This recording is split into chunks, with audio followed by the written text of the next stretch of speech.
Welcome back to another edition of the Talking National League podcast, episode 25 today. And making his debut on the podcast, it's Kobe. He also likes to be known as Hiccup. Don't ask me why, but Hiccup, how are you doing? I'm going to do. Thanks, mate. How are you? On the podcast. Yeah, not too bad at all. I think we're having a bit of echo. There we go, we're sorted. Apologies for that. But yeah, I'm not too bad at all, to be honest. Well, I say that I've just been defeated by Altrincham away from home, but I'm hoping for a little bit of a better score on New Year's Day. But yeah, that's what we're going to be doing on tonight's edition of the podcast, previewing all the New Year's fixtures. So I think we might as well just get straight into it. I know a few people have got in the chat that's come in. Tom's come in. I believe he's a Solihull Moors fan. It's safe to say Solihull is going to get battered again.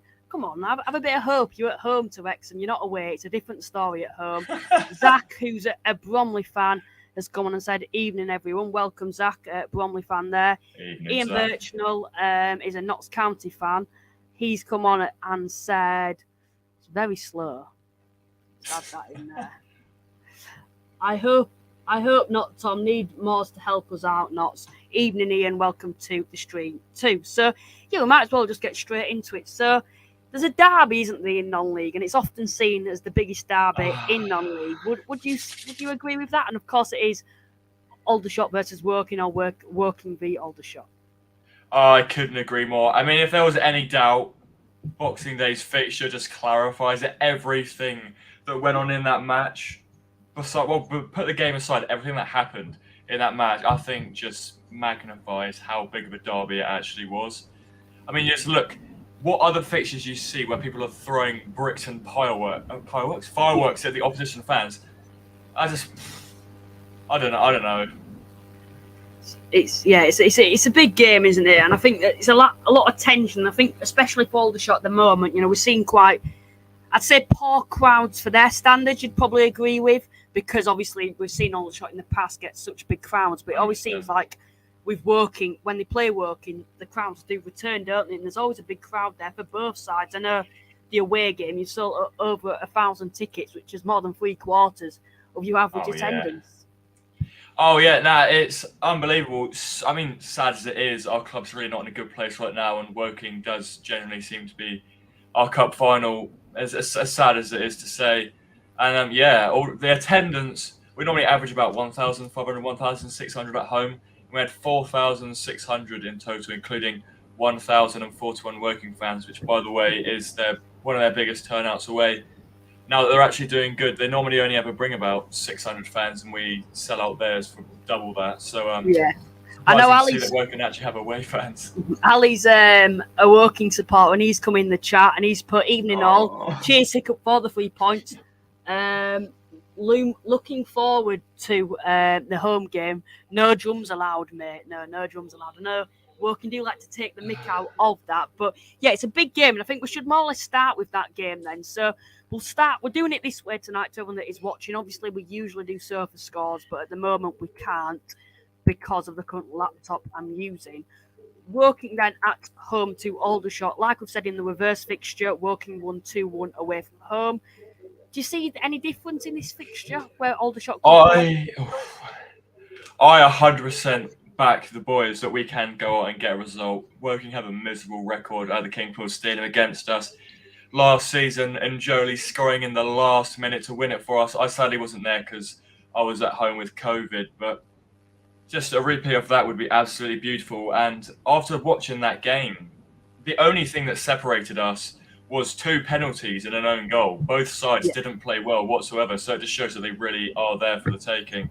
And we've just got Francis and Marty back on loan, which is a massive injection of pace from the bench. And I think we can get a result out of them, Yeah, I wouldn't be surprised, because you look prior to the Aldershot game, Woking had lost 2 on the bounce, if you do include the FA Trophy defeat to Eastleigh, and obviously losing to York too. I think with it being a derby, there's always the thought that anything can happen. League form goes out the window. We've seen that in derbies, as far up as the Premiership in the football pyramid before. But for me to, as someone who's not got any bias whatsoever, being a Halifax fan, I look at this game, and with Woking being at home, I'd probably back them for this game. And I look at the players on show for Woking at the moment. Disgusting. Cox, they've got Reece Brown up top. He's been on fire so far this season for them.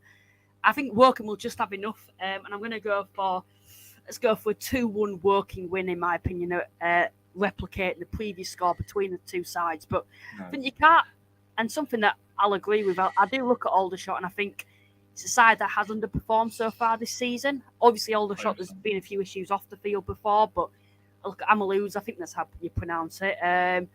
Going forward, we've got Tyler Cordner, Ryan Glover's a good player that I like to watch. Innie Effingham up top, proven at this level. I honestly feel that Aldershot this season have underperformed. I don't know if you'd agree with that, but 100%. I looked at the quality on show and I thought this is going to be the season where Aldershot fire back up the league table where, to be honest, they belong. But just to ask you the question, where do you think a suitable position at this time in the season would be for Aldershot to finish? I think by the end of the season, Aldershot, with the players we have, should be finishing mid-table. We've got brilliant defenders. Tyler Cordner at the back is an absolute rock. He's been our player of the season so far. Justin Amaluz, our top goal scorer, one of our wingers on 7 goals. It would be nicer to see people like Innie Effingham starting to score a bit more goals, and that is really one of the things. Is just we're just not really scoring as much as we'd like to be. But yeah, 100%, we should be finishing mid-table. People talk about the playoffs, but us, the only way that we're getting playoffs is a miracle and a half. Yeah, it's too much of, I think, a gap, I think, for you to get into the playoffs now this season. You know, you look at you at the moment, currently 18th in the league table, and we were having this question on one of your streams as well, where Aldershot will finish. And to be honest, I think where your placement is at the moment, I can't see too much change because I look at the sides above you, and honestly, how you've performed so far this season, although I think there's enough quality to go above these sides, I don't think you can so far this season. Is that something that you'd agree with? I mean, partially yes and partially no. Our start to the season under Mosley, we did not deserve to be where we were whatsoever. We were playing unbelievably, but we just could not score for the life of us. And, you know, it's just, I know it sounds like a bit of an excuse because the results were the results, and realistically we just have to score, but the performances just did not merit the league position. And then as the season went on under Mosley, we played rubbish. We deserved to be where we were. But now under Ross, before the Woking game, it was 5 wins in 8, 4 clean sheets. But Derby Day seemed to have knocked the boys down a little bit. However, I think we'll be up firing for Sunday's game. I think we'll return to winning ways, and I think we'll say a good spell of momentum, but we've got Notts County at home in the next game. So it's not easy, but yeah, I'm confident that we can do something this season. Yeah, I'm sure you can have a slightly better season than the previous season too. Finally, what's a prediction for this game? I'm going out on a whim. In the last, just to start off with, in the last 3 matches, between Aldershot and Woking, there's been 6 penalties. So I'm backing at least another 2 penalties. I'm going to say it's an exact repeat of last year's game. I'm going Aldershot 3-2, and we win it in the last minute again. Yeah, that'd be a bit of a beat. That'd be an impressive result if you can get that. I'm sure that there will be some sort of drama. There always is between the two sides. Before we do go on to our next game, there's a fair few of you watching now. I would really appreciate if you did like and subscribe. That'd be much appreciated. We're wanting to get to 1,000 subscribers by the end of the campaign. I do apologise for that short break we did have, but hopefully from now we can improve and get to 1,000 by the end of the season. Remember to like as well. Just checking a few of your comments that have come in. It's very slow tonight, so I'll just check that. We've had people, some sad news that's just come out as well. Pele's just died. So on a slightly poor note, it's very, very bad news. One of the greatest footballers probably of all time. Some comparing with the likes of Messi and Ronaldo to this day. But yeah, that's very, very sad news. I will on that note. Very, very sad news indeed. But yeah, moving on to our next game then, we've got Maidenhead United versus Wealdstone. In the reverse fixture, Wealdstone were 3-2 winners. Just to add, Wealdstone were 2-0 up in that game, and Maidenhead came back to 2-2 at half time, and Wealdstone won it in that second half. Could be a totally different game with it being away at Maidenhead. What's your take on this game? I think it's going to be a very scrappy game. Knowing what Alan Devonshire's like at home, he does try and draw the teams into a scrappy game. But then you've also got an exceptional footballing side in Wealdstone that I don't know if you scored one of the goals that they scored the other day, but it was just unbelievable football. I think they knocked it around like 25 times or something before putting it in the back of the net. And some of the quality players that they have with Jack Cook, Lewis Kinsella, Max Kretschmar, I see Wealdstone getting a result out of this again. Yeah, I think the only thing that you'd say about Wealdstone this season, which they do lack, is a prolific goal scorer. I think they lost Josh Unwell, which was a big loss for them. And Olamola, as much as I like him, he scored in the reverse fixture between the two sides. He isn't as prolific as Josh Unwell. And I think that's something, if Wealdstone are looking to try find a potential signing in the window, I'll be looking to get a striker. But yeah, in this game, it's a scrappy game. I think I predicted a draw in the reverse fixture, and I think I'm going to go for a draw in this game. I'll probably go for a 1-1 draw. But Maidenhead, another side, I don't know where you placed them in your prediction. Did you predict Maidenhead to survive? I put in my predictions video, I put Maidenhead rock bottom of the National League table. I think everyone did. It's fair to say that I've had a bit of a stinker on that, but now I'm doing an updated National League predictions before the new year, so fingers crossed I'll actually get a few more right. But like I said a second ago, I really think Wealdstone will be getting a result out of this. Yes, they lack that goal scorer, but in the previous fixture, they've managed to put 3 past them. So I don't see why they couldn't put another 2 past them in this fixture and win it 2-1. Yeah, it's so tight though at the moment in the table. You know, Wealdstone started the season so strong, had a very poor leap of form, been quite inconsistent since, but they're still 9th in the league table. In fact, if they do win this game, they can potentially break into the playoff spots. So I think there's a lot riding on this game for Wealdstone. If they are wanting to flirt with the playoffs, might be the correct term. But I think Wealdstone's main aim was obviously to survive this season and become more stable in the National League. And they certainly have done that. But yeah, I'm going to go for a 1-1 draw. Moving on to the next game then, we have Maidstone versus Dagenham. In the reverse fixture, Dagenham were 1-0 winners. What's your take on this game?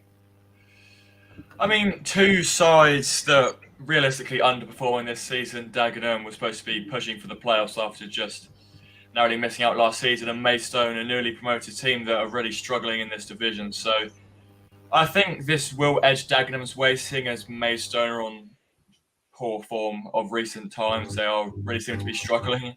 One of the only wins they've got this season was, unfortunately, over Aldershot, scoring 3 goals inside 6 minutes.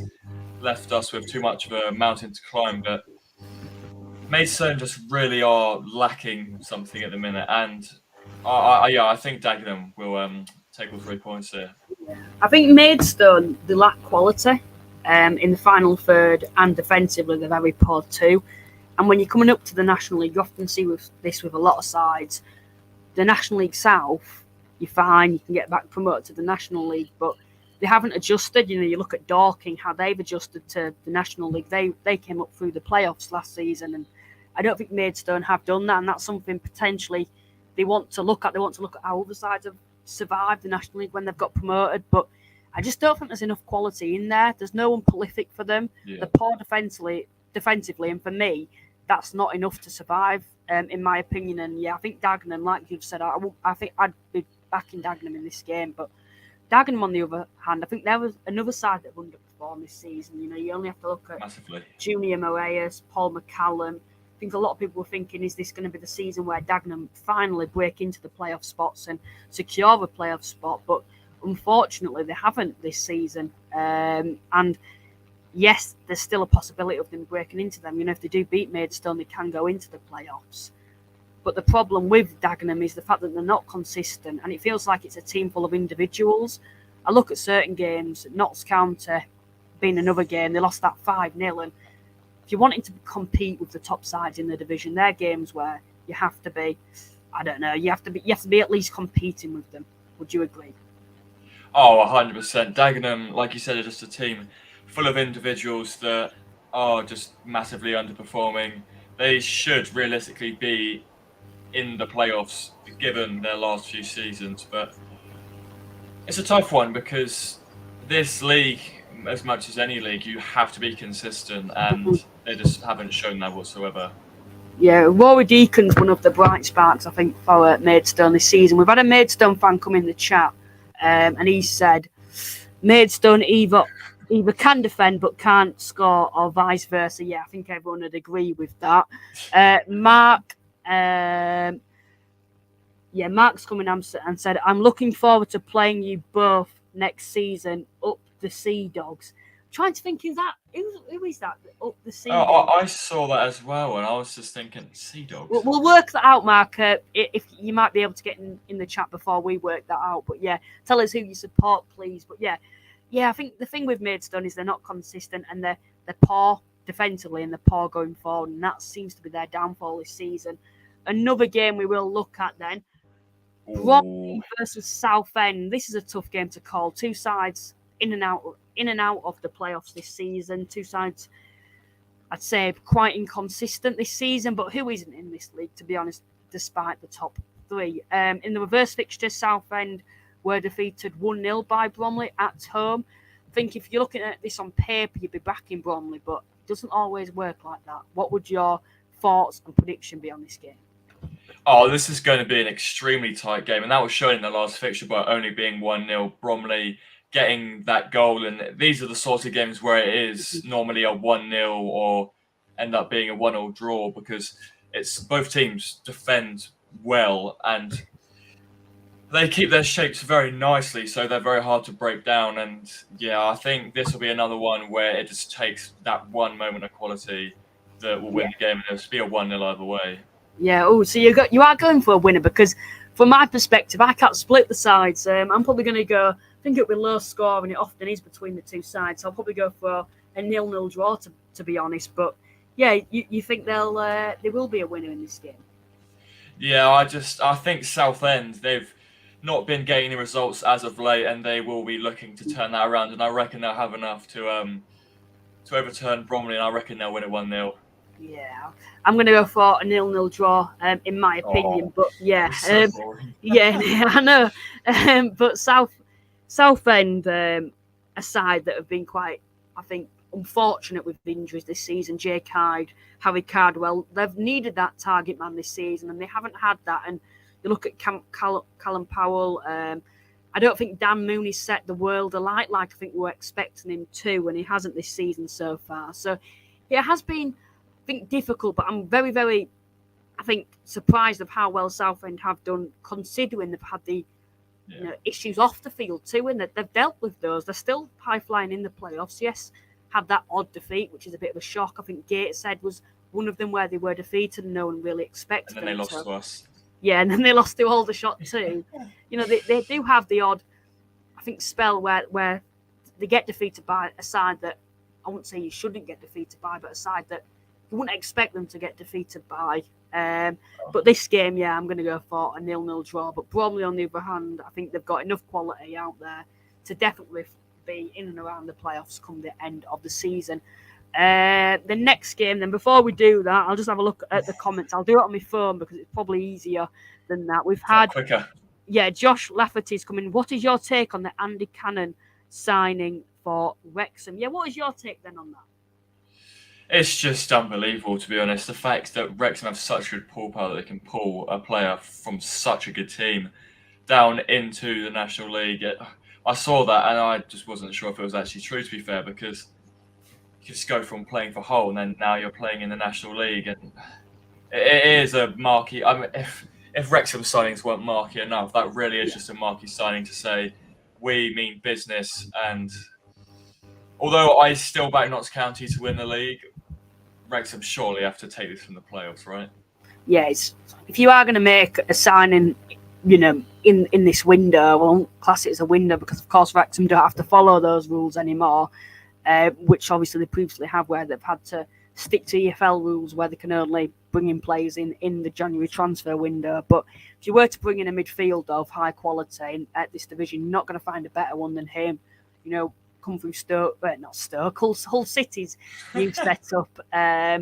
Obviously had a spell with Stockport, was quite impressive there, but I think it's quite even more impressive for Wrexham to get hold of such a quality all-rounded midfielder, which of course he really is. But we've also had someone come in 0-0 written all over it in Southend, have the best defence in the league, and Bromley have a decent defence too, and are looking better this season. So Tom does agree with me on that. I think that's more or less it for now. But yeah, keep your comments coming in. Got a fair few of you watching tonight, which is great to see. So yeah, do keep your comments coming in on predictions, etc. and thoughts. The next game then is Eastleigh versus Dorking. A 1-1 draw in the reverse fixture at Dorking. What's your take on this game?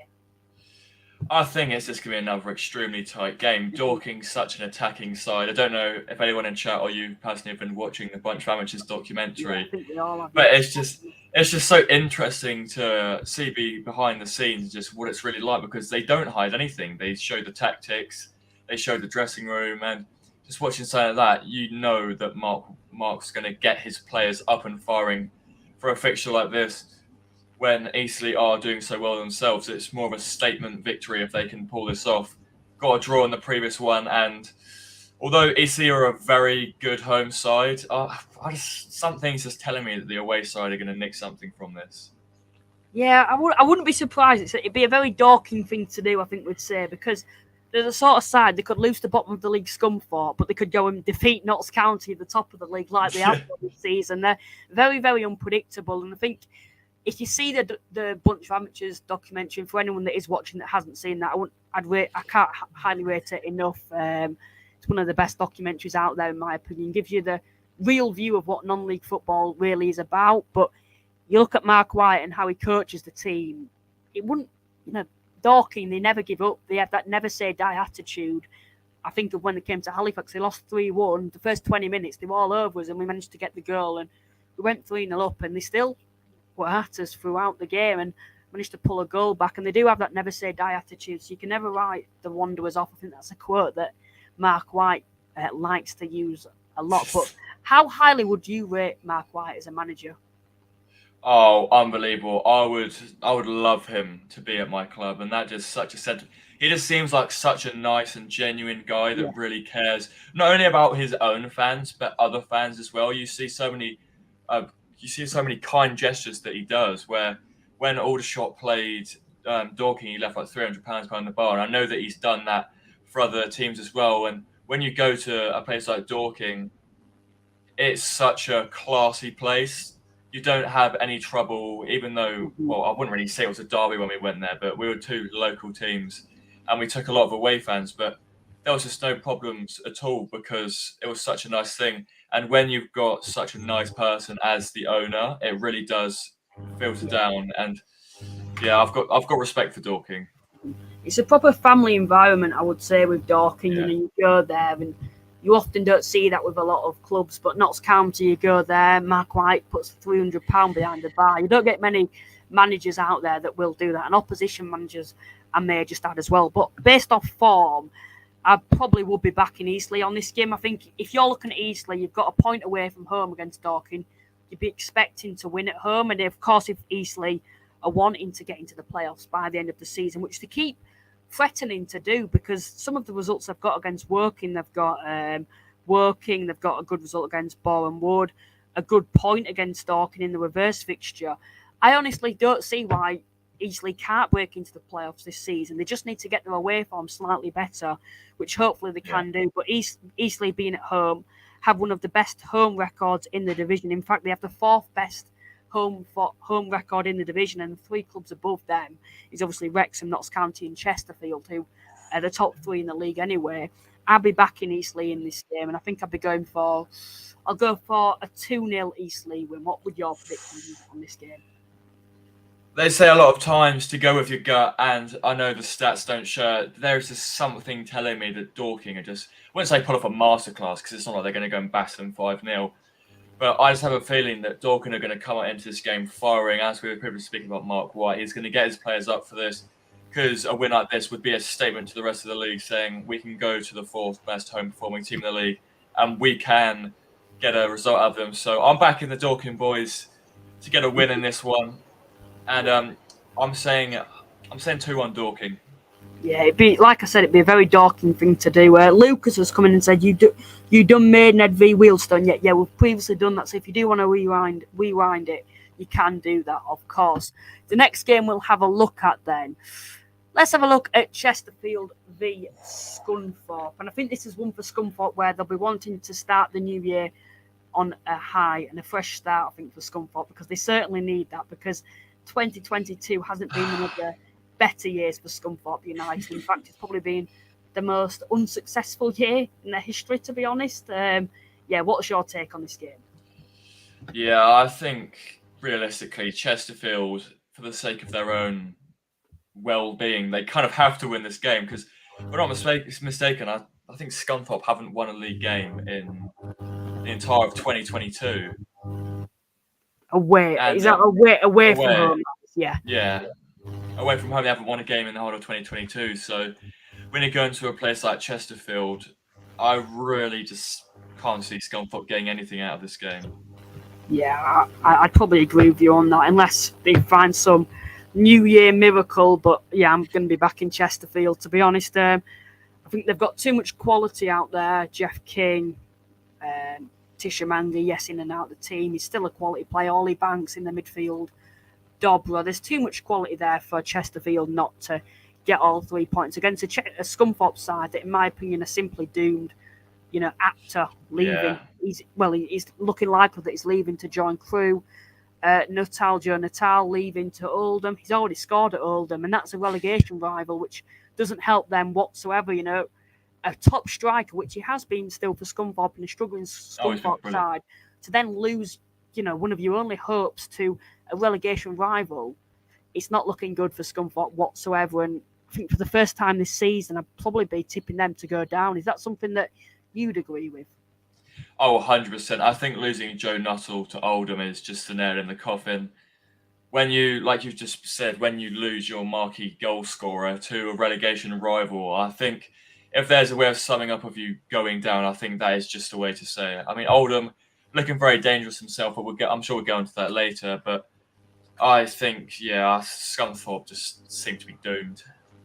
This is a Scunthorpe side that have only won 3 games all season. They've had the most defeats in the league, which is quite surprising. We often see with sides that do struggle, a lot of their, defeat. A lot of those, the reason that they do struggle is often because they can't turn a lot of those draws into wins, which has simply not been the case for Scunthorpe. It's been that they're getting defeated and quite comfortably by certain sides. Wrexham 3-1, Notts County at home as well. Like, no matter where your placement is in the league, you shouldn't be losing by 4 goals at home. To no matter who you're playing. Wealdstone away, Dagenham away, Maidstone. Maidstone aside for me, that I know we've got a few Maidstone fans in the chat, but I honestly don't think there's enough quality there for them to survive this season. They'll probably go and prove me wrong now, but losing to them at home says a lot, in my opinion. And to be honest, I think Scunthorpe, they're just not stable at the moment, and there's all this talk about new ownership. Nothing's happening. You can talk about new ownership all you want. You've still got Swan at the wheel, and that doesn't seem to be changing anytime soon, unfortunately, for Scunthorpe supporters. Another game which is often a big day out for a lot for the two sides this season. Yeovil V Torquay, another two sides that are simply underperforming this season. Torquay, I think, are estimated to bring over 1,000 supporters to Yeovil. So fair play to them. I think it is their so-called big day out for Torquay supporters, vice versa as well with Yeovil. But two sides that are certainly struggling this season, had a lot higher aspirations at the start of the season. Two sides that I think are, fair to say, big clubs in the non-league world. Yeovil currently sit 19th, had the most draws in the division, drawn the last 3 games, scoring the 1 goal, that is, in fact. The form has turned around, though, from Yeovil's perspective. They're unbeaten in their past 7 games, including the FA Trophy. So they do seem to be turning a corner. Torquay, on the other hand, are struggling at the bottom of, second to bottom of the table. A 1-1 draw at home to Yeovil. Yeah, what's your take on this game? Yeah, I think this is just going to be another half and half game like it was in the last one. I spoke to a few Yeovil fans that are in my streams regularly, and they were just saying how in the first half, Torquay just looked like they were brilliant, but then Yeovil in the second half just turned it massively and ended up getting a result out of that. And I think it's just going to be the same situation again. It's just going to be another 50-50 game where one side will be playing good for one half, the other side will be playing good for the other half, and it's just going to end another 1-1 draw. Yeah, I'm going to back you on that. I think it will be another 1-1 draw. I think both sides, and especially Torquay, lack quality, and I think there's always going to be a gamble for Torquay. It's a difficult place to attract players where they're placed in the country.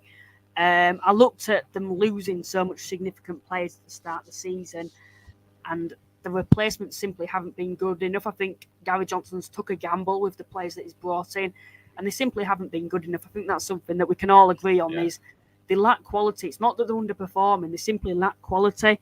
One of the only positives I think you can take is you can't fault the players' effort. They just simply don't have the quality to survive this season, and unfortunately, I don't think there's enough, especially with other big clubs being down there, for them to survive this season. It's very sad because I do want Torquay to survive, and Yeovil, and all the big clubs down there. But unfortunately, I can't see it happening. We've had a few people come in the chat while we've been previewing all the games. Hezo12, I believe, is a Scunny fan. Scunny are screwed. They can't even make new signings as they can't afford them. If there's no new owner, Scunny could die at end of January, sadly. Yeah, that's another possibility. Will Scunthorpe even have a club come the end of the season? We've had another person's come in. Luke Hugh, he's a Maidstone player returning in March. Is Maidstone's main chance to stay up? Yeah, that's another big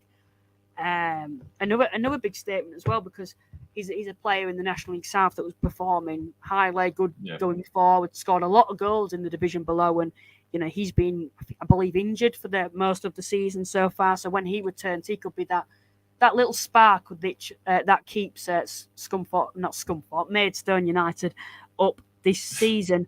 Owen, who's a Wrexham fan, has said, I think it will be Chesterfield 3, Scunthorpe 0. That wouldn't surprise me one bit. I agree with that. I think it'll be 3-0. That's something, we'll both agree with that. The next game is, let's go to Gateshead versus York. I think a bit of a 3 result in the reverse fixture. Gateshead away from home at York, winning 3-0. So many sides that are having ownership issues. It's quite depressing. Gateshead won 3-0 away from home at York. York obviously having a lot of arguments with the current owners, a lot of protesting happening at the moment. What's your take on this game? Because you'd be back in York at home in the reverse fixture, and unfortunately, Gateshead managed to get all 3 points away from home, and not just 3 points, defeat them by 3-0. So York will be needing a miracle to get something out of this game. What's your take on it? Yeah, it's a very tough one. I think this is one of the only fixtures where Aldershot have actually managed to beat both the sides in the fixture. But yeah, it's a tough one because York were in the playoffs not too long ago, and now they find themselves a lot further down the table. And Gateshead, I've backed Gateshead to get relegated, but then they just go out and beat York 3-0. This shows how impossible this league is to predict. And we could say this game's going to be 2-0 Gateshead after that one, and then York could go out and win 5-0. Like it's just impossible, really. But gonna have to come to a decision, and I'm going to be backing a draw, I think. I'd agree with that. But yeah, just to add to Gateshead's, I think, positive spell, Danny Elliott coming on loan from Boreham Wood. There were a lot of high hopes for him at Boreham Wood to be that, I wouldn't say missing piece, because I don't think Boreham Wood particularly need a prolific goal scorer, but Danny Elliott coming in, I think he was meant to be that goal scorer for them that they've been lacking since Tishamanga left, coming from Boston. He's gone out on loan to Gateshead, and on his debut, well, not on his debut, but his third game in, his first start for the club, he scores 2 goals away from home at York City. That's a very impressive result, and he might be someone that other sides don't have, because I often see at the bottom of the table, if a side have a prolific goal scorer, they often stay up. That's where I feel Maidstone may struggle this season. And I still feel Gateshead will go down. I don't think there's enough quality there for them to survive. But if there was some glimpse of hope for me to change my mind, it would be the fact that Danny Elliott has come into the side. But York themselves struggling, start the season very strong, but recently very, very poor. Apart from that Woking win away from home and the draw to Wrexham, I don't know what's going on at York at the moment, because some very poor defeats to Altrincham, Wealdstone, Dorking, most recently Gateshead too. What do you think the big problem is at York at the moment? I think the massive problem at York was just them losing John Askey. It was one of the most ludicrous decisions I've ever seen. in football, let alone National League football. When you've got a manager that's just got you promoted to the division, you're sat in the playoffs, overachieving massively, and then you have the cheek to go and sack your manager. I mean, it speaks for itself. It reminds me of I know people tend to watch non-league, but it reminds me of the Ranieri sacking after Leicester went and won the league on that miracle season, and then he started performing. Well, wasn't performing badly, but they didn't do as well, so they go and sack him. And it's similar to this sort of situation where they're doing way better than anyone would have ever predicted. People were predicting York to finish mid-table, if not even lower. Yeah. And they were sat in the playoffs. They sacked the manager, and they've just fallen off extremely because of it. It's just it is. I think it's a difficult one to call at York at the moment. You get promoted from the National League North, where you've been stuck for a number of years. You come into the National League, have such a good start. The ownership issues sort of fade away because of how well you're doing on the field. Suddenly, a bad run of form, your manager's sacked, and it's back to square one again. And there's a potential. I don't think this 1 minute that York could be drawn into the relegation zone. I personally don't feel that York will go down or even be involved in that relegation scrap. But there's still a possibility for them to, if they don't pick up very, very quickly. But another game that we will predict then. Let's go to Bournemouth versus Barnet. Another derby, I would say, because of the distance. Yeah. In the reverse fixture, Barnet were 2-1 winners over Boreham Wood. Bournemouth being at home, though, it could be a totally different game, in my opinion. Yeah, what's your take on this game? Yeah, it's a very difficult one because it is seemed as a London derby. Barnet managed to get a last-minute winner against Boreham Wood, and I'm sure Boreham Wood's 47 fans were extremely disappointed to see that one from the away end. I say that because we don't have any Boreham Wood fans that actually even watch the podcast. I don't think there actually is any Boreham Wood fans. No, there isn't, unfortunately. But yeah, I wouldn't be surprised if Barnet outnumber Boreham Wood in this fixture. And Barnet are looking brilliant. Boreham Wood sat nowhere near where they should be. Barnet as a team in form. They are without Nicky Kabamba after he got bitten and retaliated. I don't know how he retaliated. I just heard that he got bitten and then got sent off. It's disgusting, isn't it? That it's not. Yeah, we've got the National League Luis Suarez. Yeah. Unfortunately, potentially adds to drama, but yeah, it is disgusting to be honest. That, but what's your prediction then on this game?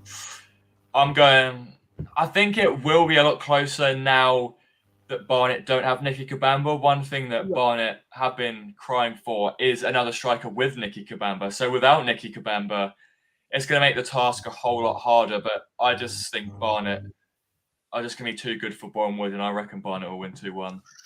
Yeah, I'm gonna. I don't want to go for a draw because I've gone for so many draws so far. But Boring Wood. Boring Wood is the term. But I think Boreham Wood being at home, I think I'm going to go for a Boreham Wood win, especially without Kabamba being fit. Let's go for a 1-0 Boreham Wood win, which is obviously be quite surprising because Barnet often do score. But Boreham Wood, no matter what we think about them, they have a very strong defence this season and always have had. And Luke Garrard sets the side up very, very well. So, I'm going to go for a 1-0 Boreham Wood win. The next game is Oldham versus Notts County. In my opinion, I think this could be a totally different game to what the replay was because Oldham are at home, a packed out Boundary Park, which I'd suspect it would be. Yeah, what's your take on this game? I disagree with that. I reckon Notts County are going to absolutely wipe the floor with Oldham, and I want Oldham to stay up because they're such a historic club and their fans don't deserve to be anywhere near the National League. But Notts County are just way too good. I've heard that Notts County fans speaking with the Oldham fans, and the Oldham fans have just been saying that they want to lose this game because they can't stand David Unsworth, his stubborn tactics, poor use of players, and I just don't see anything other than a Notts County win. I think it was always going to be difficult when John Sheridan was sacked. I think a lot of people agreed that John Sheridan should be sacked at the time, but I think it was hoping for a slightly more experience because I think that is what it is. David Unsworth, yes, has been at the top level of the game, but he's got little experience in non-league, which is fair to agree with. Yeah. But I think I don't know. It's so difficult with Oldham at the moment, because do you really want to be falling into the trap of, or you sack another manager? We've seen in the past Weymouth aside that just sack managers after managers, even at the top level of the game. Watford known for sacking managers after managers. Do you really want to fall into that trap? Because it doesn't often seem to be successful. But then again, David Unsworth, for me, I just don't think he's the man for Oldham so far. And I think if they were to stay up, which I still would back them to under David Unsworth, I would be definitely looking at a new appointment come the next season. But yeah, there's definitely quality in that Oldham side for them to survive. Like I've said, I often feel that Timmy Abrahams, Fondop, Nuttall are often isolated. They need to, I think, add to that midfield, in my opinion. I think you've got Maynard there, who's more of a centre-half nowadays, but Gardner being another one, experienced, yes, but does he have the quality anymore? No, unfortunately, in my opinion. Tollett, a really highly rated player, in my opinion, but you can't rely on one player in that midfield, and I think that's something that Oldham kind of added in this season, and I think he's been one of their only hope. But the thing what Oldham seem to be doing is they're throwing money at it, and money at it, and there's got to be a point where you're thinking it's not about the players that we have in the squad. We have a good enough side to survive and to be even higher mid-table, but you've got to also look at the other hand. Are we playing the right system? We play quite a negative system. Where we should be taking the game to the opposition, in my opinion. But especially at home. Yeah, especially at home. You think of this at home, big crowd. The fans want to see entertainment. That's what people want to see at football. And when you're not playing entertaining football and you're near bottom of the league, it's not going to be a very good relationship, is it, between the manager and the fans? But yeah, for me, I wouldn't be surprised if we saw a bit of a shock result, to be honest. But I'm going to back Notts County. I'm going to go for a 2-0 Notts County win. Let's have a look at my side then. The mighty Shaman at home to Altrincham. I honestly feel it'd be a totally different game compared to the reverse fixture. We're losing 2-1 in the last minute. Fair to say. Fair play, Altrincham. You were the better side on the day. However, I think this will be a different game. What's your take on this? I completely agree. Halifax, 8th in the home standings this season, just shows that the Shea is a very tough place to go. And although Altrincham are in a good run of form, you can really see Halifax just performing really against Altrincham and getting a result. They seem to be quite unfortunate to end up losing that game at Altrincham. But I reckon I back your boys to get 3 points. Yeah, I'm hoping so. I certainly feel that we are in a bit of a false position. But what is very frustrating from my perspective is that we play so well at home. We get a good run of form. We're so consistent at home since that. I think we haven't lost at home since Working, where we lost 4-0 at home. And that was, I think, back in early October, I believe, was the last time we've lost at home. So we've been very, very good since then. But every time we go away, our away form hasn't improved. You know, you look at Yeovil away from home, you look at Altrincham away from home. You know, Aldershot away from home, back to when we were under that bad spell. But we haven't won away from home in 3 games. A good point at Bromley, yes, but losing to a struggling Yeovil side isn't good enough, and losing to Altrincham away from home certainly isn't good enough either. And in that game, the first half, I think it was a fairly even game. I didn't think we particularly played well. I don't think Altrincham did either. We started the second half so well. We were fortunate to be 1-0 up. And for the first 10 minutes of that second half, we were taking the game to the opposition, and we were looking like we were going to comfortably go on to win that game. But Altrincham find a way through us, caught us out, and then ever since they scored, it was like a totally different game. And I want to ask you, when you look at Millington, and as someone who is an outsider, do you think he's the right man for Halifax? It really just depends on what Halifax are trying to do. If Halifax are pushing for a mid-table finish, then I think he is the man. But when you're thinking about pushing up the table, pushing for the playoffs, it's just, I don't know if he's quite experienced enough to carry the Shaman into the playoffs and hopefully see them get a few good results. And who knows what happens in the playoffs. I think when you have such a good side under Pete Wild, you have 3 good seasons. It's always going to be difficult, isn't it? When a new manager comes in, especially the assistant, we don't know too much about him. He has a lack of experience. as the full-time manager. Yes, we often see you're good as an assistant manager, but are you good enough to be a full-time coach? After the first 10 games, I was wanting him out. I said he wasn't good enough. Although I like him as a person, I don't think he's good enough to be the coach of Halifax if we are wanting to, get into the playoffs. But to be fair to him, he's turned it around. You look at our home form, it's like a fortress again. Yeah. You're getting flashbacks of last season when we were so strong at home. It's just, can we improve that away from? And if we can, I'm sure by the end of the season we can be in those playoff spots, because I think that has to still be the aim for us. I don't know if you'd agree with me on that, but you look at Halifax, I honestly feel that our aim has to be to get in the playoff spots. Finally, what's the prediction for this game then? As I said earlier, I'm going to be back in this Shaman just because of how good of a home form they have, and I think it's going to be a very, very close game. But I'm going to 1-0 to Halifax. Yeah.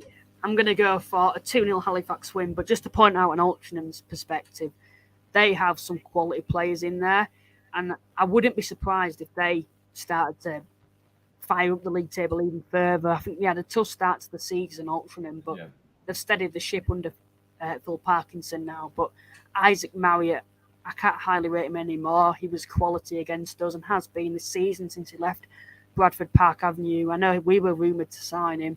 Ryan Colclough, I think we all know about him.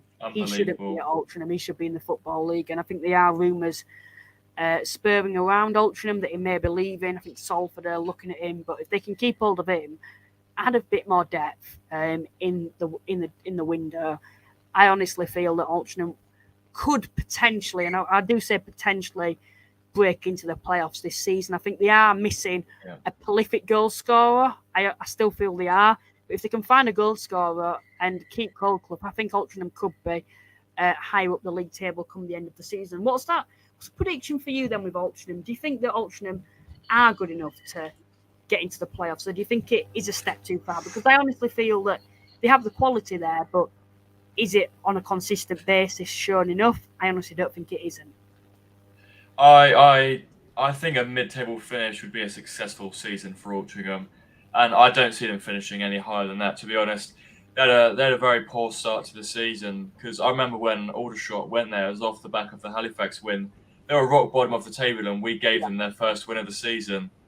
And then from that point, they've built massively. But I just don't believe that they're quite ready to be pushing on for the playoffs. Yeah, I'd agree with you on that. I think there's quality there, but I think next season has to be the big season for them. The first season, it's fine.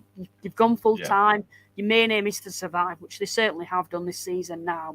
I feel next season's the big season for Altrincham.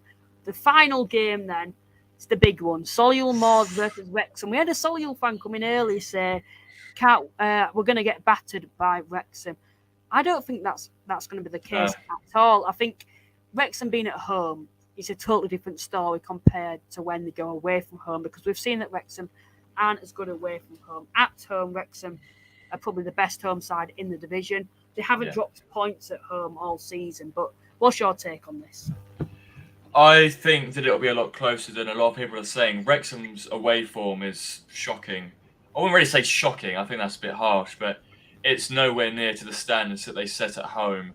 And with the players that they have, the team that they have, the manager that they have, realistically, they should be doing a lot better away from home. And I think this is a fixture that they will. I think they'll end up winning it, but I don't think that it is going to be another 5-0 thumping. Yeah, I don't either. I think Solihull are another side that dropped off. They've certainly got the quality going forward to be in the playoffs come the end of the season, which is certainly the aim. I know a lot of people come back. It comes back to bite me where I predicted Solihull at the start of the season. We won't talk about that whatsoever, because looking back at that now, I don't know why I ever even thought of saying that. But yeah, we won't talk about where I placed them. But Joseph Bauer, Andrew Dallas going forward, there's a lot of quality there. In Solihull's side. We hadn't even mentioned Josh Kelly, former Maidenhead player who did shine for them and has had sort of spells this season for Solihull, but has he shown enough quality to be the star man? No, he hasn't yet. But these Solihull certainly have got quality players, quality individuals, very well set up by Neil Ardley, very frustrating to play against. But consistency seems to be a massive problem for them recently. And I think being at home to Wrexham, it's an opportunity to make a statement and put it right, because you've lost 5-0 away from home. Being at home to Wrexham, can you be the side that takes points off Wrexham? I think they can be, but I'm going to back Wrexham in my opinion. I think there's enough for Wrexham going forward, Mullin, Palmer, for them to win. And I think it'll be a tight game. I don't think it'll be an easy match for Wrexham to pull through, but I think it'll be a 1-0 Wrexham win. What's your final prediction for this then? I think it's going to be a very tight game because, like we mentioned before, about Wrexham's away form, but also what we previously mentioned about Solihull have a game to make a massive statement. They are currently 7th in the National League, and last season they were 15 minutes off of being promoted to the Football League. So they really do want to be up there again this season. And if they can beat Wrexham, then they will be believing in themselves to start pushing back up the table. Oh, they've fallen down extremely far. But yeah, I'm going to be backing Wrexham to narrowly edge this game. I think it will be another 2-1 and Paul Mullin to score a brace. Yeah, who else would it be? But yeah, I think there's certainly enough for Wrexham to win this game. But I think if Solihull did win this game, how much of a boost that would be for Solihull going forward? Because you look at massively. That Southend away, that's a big game. I'll talk about that on next week's podcast. But Southend being 6th, then being 7th, to can get something get something against Wrexham, a point at least. That would give them so much of a boost to get the season back on track, because it's been quite inconsistent recently. They've had the one win in 5, which obviously isn't good enough, and it's ever since that defeat at Halifax that the poor form has seemed to come firing in for them. But yeah, that more or less wraps up the podcast this week. Kobe, it's been a pleasure to bring you on. No, thank you for having me on. We'll have you on very, very soon again. Cheers to everyone that has also tuned in tonight and got involved in the comments. It's been great to see. Good luck to all your clubs from New Year's Day, apart from Altrincham, of course. Only joking, but yeah, of course, we want to see the Shaman get 3 points. Remember to drop a like and subscribe. 1,000 subs by the end of the season. That'd be great to see if we can get there. Yeah, once again, Kobe, thank you for coming on, and we'll see you all next week. Bye for now.